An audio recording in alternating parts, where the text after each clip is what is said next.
Adakah semua yang jadi mahram dengan ibu susuan jadi mahram dengan anak susuan itu? Tidak juga. Yang jadi mahram ialah 7 golongan sebelah mak susu.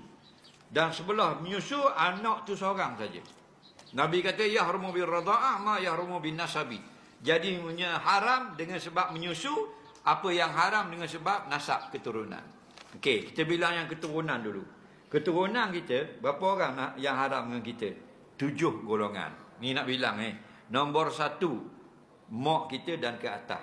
Kita lelaki lah, puang, nak sebut puang lah. Tak batal semayang. Mak kita dan tak boleh nikah. Mak kita ke atas, nombor 1.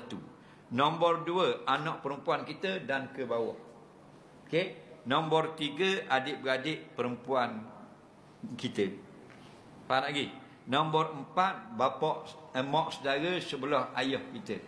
Nombor 5, mak saudara sebelah mak kita. Faham? Nombor 6, anak saudara perempuan sebelah adik-beradik lelaki kita. Nombor 7, anak saudara perempuan sebelah adik-beradik perempuan kita. 7 golongan. Faham lagi? 7 ni mahram kita ni. Faham tak?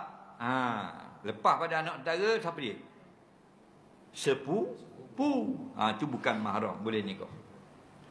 Okey. Ni 7 haram dengan sebab keturunan.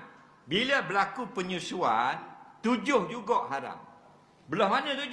Belah mak susu. Faham lagi? Okey? Jadi mak susu ni tuang punya kopek, dia jadi hukum dia dengan anak tu. Ibu susu. Anak susu. Okey. Ibu kepada ibu susu. Segolongan. Faham lagi? Satu golongan. Anak kepada anak ibu susu, 2 golongan. Adik-beradik ibu susu, 3 golongan. Mak saudara ibu susu belah ayah, mak saudara belah pak, 7 semua. Faham?